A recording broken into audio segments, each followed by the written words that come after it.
உங்கள் ஊருக்காரரை முதல்ல இன்ட்ரடியூஸ் பண்ணுறேன். அவர் வந்து பெங்களூரில் தான் இருக்கார். அண்டு 30 வருஷமாக எனக்கு பழக்கம் அவரை. அவர் வந்து இதில் ஒரு கேரக்டர் பண்ணுறார். அதாவது ஆஸ்திரேலியாவிலேருந்து இங்கே அக்ரஹாரத்துக்கு வந்த மாதிரி ஒரு கேரக்டர்.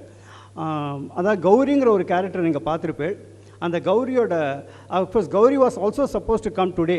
பட் நேற்றுக்கு அன்ஃபார்ச்சுனேட்லி அவன் மாமனார் வந்து ஒரு உடம்பு முடியாமல் எமர்ஜென்சியில் அட்மிட் பண்ண வேண்டியிருந்தது. அதனால் அவள் வர முடியல. எனிவே அவளையும் ரெப்ரசன்ட் பண்ணுற மாதிரி நினச்சிங்களேன். அவளோட ஹஸ்பண்டாக நடிக்கிற பாலாஜி, ஹீஸ் ஃப்ரம் பெங்களூர். ஒவ்வொரு தடையும் ஷூட்டிங்கு பெங்களூர்லேருந்து வந்துட்டு போகிறார் அவர் பாலாஜி.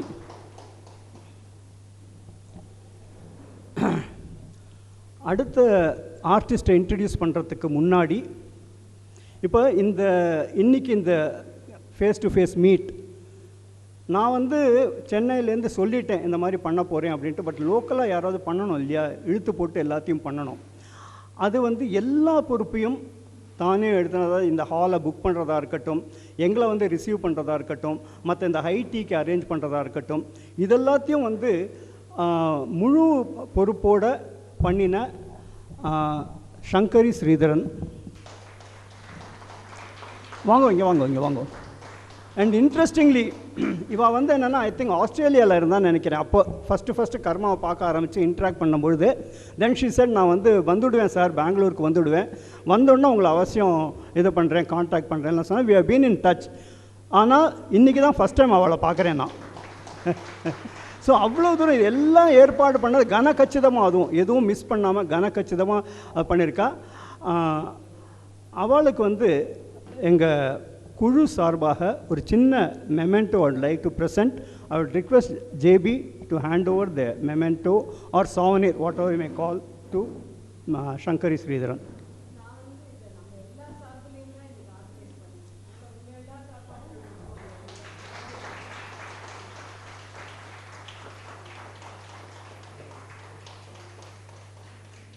உங்களெல்லாம் பார்க்கறதுல மற்றற்ற மகிழ்ச்சி. நீங்கள்லாம் கர்மா ரெகுலராக பார்த்துட்டு போய் தெரியும். இதில் பெரிய வயசான வந்திருக்கா சில்லற குழந்தைகள்லாம் பசங்களாம் மிடில் ஏஜில் யாருமே காணோம். அது ஏன்னு தெரியல எனக்கு. எல்லோரும் நீங்கள் வயசில் குறைஞ்சவா தான் ஒத்துக்கிறேன் நான். என் பேர் ஜே பாலசுப்ரமணியன் பேர். நான் ஒரு ப்ராக்டிஸிங் சார்ட்டர்ட் அக்கௌண்டன்ட், லாயருக்கு படிச்சிருக்கேன்னா. நான் வந்து ஒரு ஆர்டிஸ்ட்டே நான் சொல்லிக்க விரும்பலை. உங்களுக்கு தெரியாது, எனக்கு நடிப்புக்கு சம்மந்தமே கிடையாது. இங்கே இருக்கிற வர பெரிய ஆர்டிஸ்ட் அவெல்லாம் பரம்பரையாக பார்ன் ஆர்டிஸ்ட், ப்ரொஃபஷனல் ஆர்டிஸ்ட் சொல்லலாம். நான் அந்த மாதிரி கிடையாது. ஏதோ ஒரு நாளைக்கு பாம்பே சாணிக்கா வீட்டுக்கு வந்திருந்தார், நீங்கள் ஒரு ரோல் பண்ணிக்குள்ளே அப்படின்னா சரின்னு வீட்லேயே எடுக்க ஆரம்பித்தேன். சொல்லி கொடுத்தது அப்படியே பண்ணினேன், அவ்வளோதான வழிய. I don't take any credit for my acting. எல்லாம் credit goes to mister Bombay Chanakya. இப்போ நம்ம 2-3 வார்த்தை பேசிட்டு நான் நிறைவு பண்ணுறேன்.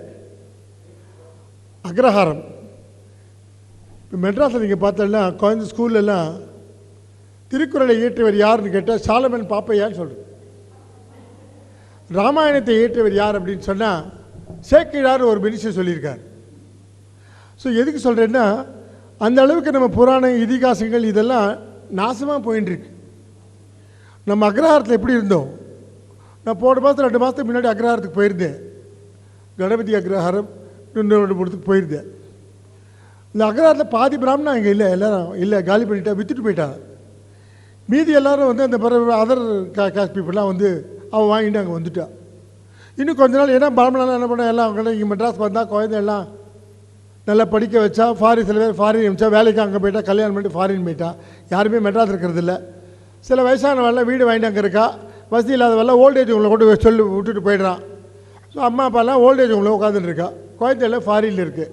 இதான் நம்ம மோஸ்ட் ஆஃப் தி பிராமின்ஸோட கரண்ட் ஸ்டேட்டஸ். இதாக இப்படி தான் இருக்குது. Very unfortunate. ஸோ இந்த மாதிரி இன்னும் கொஞ்ச நாள் போனால் நம்ம குழந்தைகளுக்கெல்லாம் அக்ரஹாரத்தில் என்ன நடந்தது, அக்ரஹாரம் எப்படி இருந்தது, ஏன் இருந்தது, என்னென்ன அவங்கெல்லாம் கற்றுக் கொடுத்தா, அவள் எப்படி இருந்தா, அவளுக்குள்ள அந்யோன்யம் எப்படி இருந்தது, குடும்பத்தை எவ்வளோ இருந்தது, ஒருத்தருக்கு ஒருத்தர் விட்டு கொடுக்காம நட்பு எப்படி இருந்தது அவளுக்குள்ள, எல்லாம் நம்ம வந்து அதெல்லாம் தெய்வ பக்தி தேசபக்தி எல்லாம் எவ்வளோ இருந்தது அதில் நம்ம பிராமணர்களுக்குள்ள எவ்வளோ வேதங்கள் இதிகாசங்கள் ஒரு சந்தியாவந்தனெலாம் பண்ணால் போகிறோம், பகவானை வந்து பார்க்கணும், கோயிலுக்கு போகணும், எவ்வளோ நல்ல காரியங்கள்லாம் இருந்தது. எல்லாம் படிப்படியாக இப்போ எல்லாம் குறைஞ்சிட்டுருக்கு. இல்லவே இவன் பிராமணனே எதுக்குறான், பிராமணனே திட்டுறான், போகிறான் வரான், நம்ம பார்த்துட்ருக்கோம். பிராமணன் இல்லாமல் எங்கேயும் முடியாது. எந்த ஃபேக்கல்ட்டி, நான் டெல்லியில் 100 தடவை போயிருக்கேன், டெல்லி பாம்பே கல்கட்டாலாம் போயிருக்கேன்.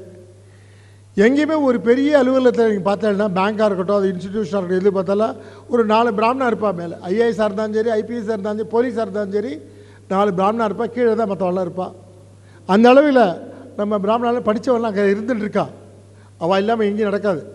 எவ்வளோ பெரிய ஆளும் தான் டாக்டர் ஆகட்டும், வக்கீல் ஆகட்டும், ஆடிட்டர் ஆகட்டும், பிராமணாக தான் இருப்பாங்க கூட. அவள் தான் வந்து அட்வைஸ் பண்ணிகிட்டு இருப்பாள். அந்த மாதிரி இந்த பிராமணர்களுடைய அவளோட நம்பிக்கை இதெல்லாம் வீண் போயிடுமோன்னு ஒரு பயமாக இருக்குது. ஸோ இதனால் இந்த அக்ரா இப்போ ஆஸ்திரேலியா இருக்கிறனால இந்த அக்ரா இந்த கர்மா ஒரு 32 எபிசோடு எடுத்தார் பாம்பே சாணக்கியா, ராஜ் டிவியில் போட்டிருந்தார். அதுக்கப்புறம் ஏதோ ஒரு சில காரணங்களால் அதை கண்டினியூ பண்ண விட்டுட்டார். அவர் குழந்தைகளுக்கெல்லாம் அது பற்றி அக்ரஹாரத்தை பற்றி தெரியாது. நாங்களாம் கொஞ்ச நாள் இருந்திருக்கோம், எங்கள் குழந்தைகளுக்கெல்லாம் தெரியாது.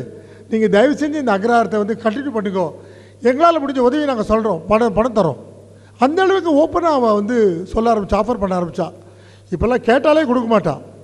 அவனை வாலண்டியர் பண்ணி நாங்கள் கொடுக்குறோம் பண்ணி எடுக்க ஆரம்பித்தார். மறுபடியும் இது கண்டினியூ பண்ண ஆரம்பித்தார். Overwhelming response, not only from India, all over the world. I am telling you honestly, எல்லாரும் அதுக்கு வரவேற்பு. லெட்டர் மேல் லெட்டர், ஃபோன்ஸு எல்லாம். எங்கே பார்த்தாலும் உங்களை பார்த்தாரு, கர்மாவில் பார்த்தாரு. அந்த மாதிரி அளவுக்கு அது ப்ராப்ளம் ஆகிட்டுருக்கு. பாம்பே சாணக்கியா என்னோட வயசில் சின்னவர். அவர் அக்ரஹாரத்தை வாழ்ந்தாரா இல்லையான்னு எனக்கு தெரியாது. ஆனால் சத்தியமாக சொல்கிறேன், அவரை மாதிரி இந்த யாரும் இந்த மாதிரி எழுத முடியாது, இந்த ஸ்கிரிப்டை எழுத முடியாது. அக்ரஹாரத்தை பற்றி அவரை மாதிரி யாராலும் இந்த ஸ்கிரிப்டை எழுத முடியாது. அவ்வளோ அழகாக எழுதுகிறார். அவர் வந்து நான் அவரோட நடிக்கிறதுக்கு போயிருக்கேனே, லேசில் ஒத்துக்க மாட்டார். 8 தடவை ஆனாலும் அவருக்கு பிடிச்சபடி சரியாக இருந்தால் தான் ஒத்துப்பார். அந்த அளவில் ப்ரெசிஷன் பார்க்கக்கூடிய ஒரு நல்ல ஒரு டைரக்டர். அவர் கே பாலச்சந்திரன் இருந்தார். 25-26 வருஷத்துக்கு மேலே இருந்து நல்ல ட்ரெயின் ஆனவர். எல்லாருக்கும் நல்லா தெரியும். 48 நாடகங்கள் மேடை ஏற்றிருக்கிறவர். இன்றைக்கி ஒவ்வொரு நாடகத்தும் ஒரு இது கருத்து இருக்கும். அந்த அளவில் ப்ராபல்யமானவர். அவர் கூட இந்த மாதிரி நடிக்கிறது எல்லாம் டெக்னீஷியன்ஸ் ஆகட்டும், எல்லாம் பாலச்சந்திரன் ஒர்க் பண்ணவா எல்லாருமே. முதல்ல அதெல்லாம் வேண்டான்னு சொல்லிட்டு கேமராலேயே எடுத்துகிட்டு இருந்தார் பாவம். ஏன்னா எக்ஸ்பென்சிவாக இருக்குது, எல்லாரையும் கூப்பிட்டு எல்லாருக்கும் பணம் கொடுக்கணுமே, அது முடியாமல் இருந்தது. ஆனால் அவளை ப்ரொஃபஷனாக இல்லைங்கிறதால எல்லோரும் சப்போர்ட் பண்ணுற உடனே இப்போ அந்த பாலச்சந்திரன் ட்ரூப்பில் இருக்கிற டெக்னீஷியன் எல்லோரும் பெரிய ஸ்டால்வெட்ஸ், எல்லாம் கேமராமேன்லேருந்து மேக்கப் மேன்லேருந்து எல்லாரையும் வரவழைச்சு ஒரு பெரிய ஒரு செட்டப் பண்ணி ரெடி பண்ணிட்டார்.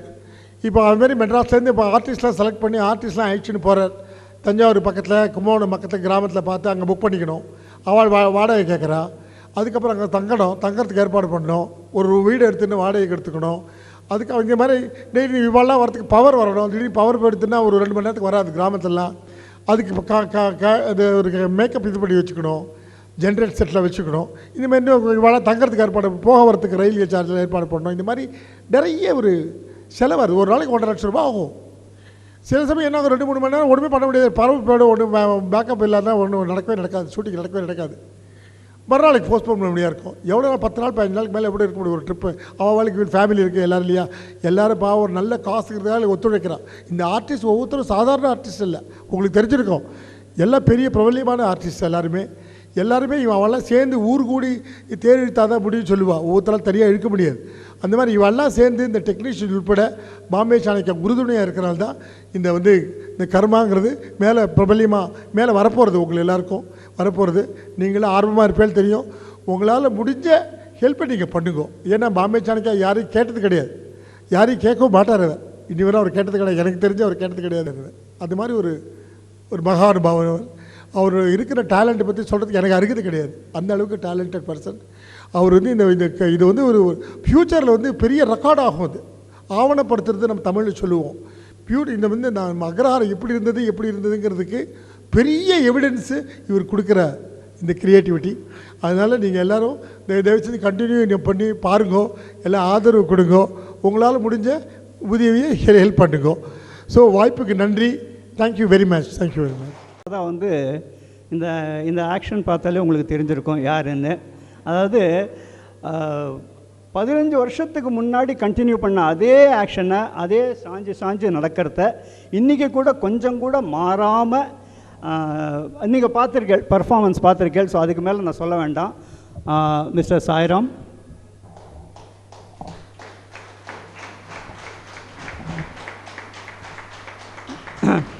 இப்போ நார்மலாக நடப்பார். அடுத்ததா, அதாவது ரஜினியை பற்றி சொல்லுவா, பேரை சொன்னாலே சும்மா அதிருது இல்லை அப்படின்னு. அதே மாதிரி அது வந்து மேல் ஆர்டிஸ்ட்டு. இவளை சொன்னாலே எல்லாருக்கும் ஒரு மாதிரி கதி கலங்குற மாதிரி இருக்கும். அந்த அளவுக்கு தன்னோட பர்ஃபார்மன்ஸ்னால் உங்கள் எல்லாரோட ஒட்டுமொத்த பாராட்டுதலையும் பெற்ற பிரீத்தி சஞ்சீவ்.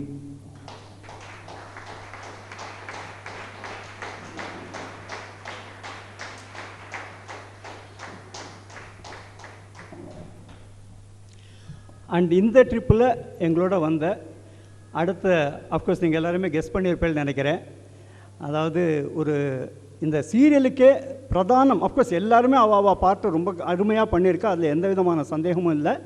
இருந்தாலும் அந்த கதைக்குன்னு ஒரு எப்படி ராமர் இந்த கதைக்கு கதாநாயகனோ, அதே மாதிரி இந்த கதைக்கு ஒரு முக்கியத்துவம், ரொம்ப மிக முக்கியமான ஒரு வடிவம் கொடுத்த பூவிலங்கு மோகன்.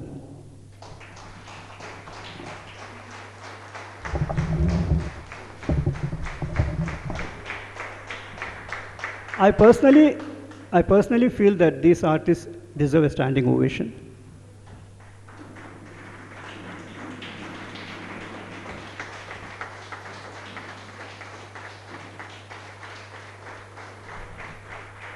Thank you. எதுக்காக நான் பிரத்யேகமாக இதை சொன்னேன்னா அது ஒரு காரணம் இருக்குது.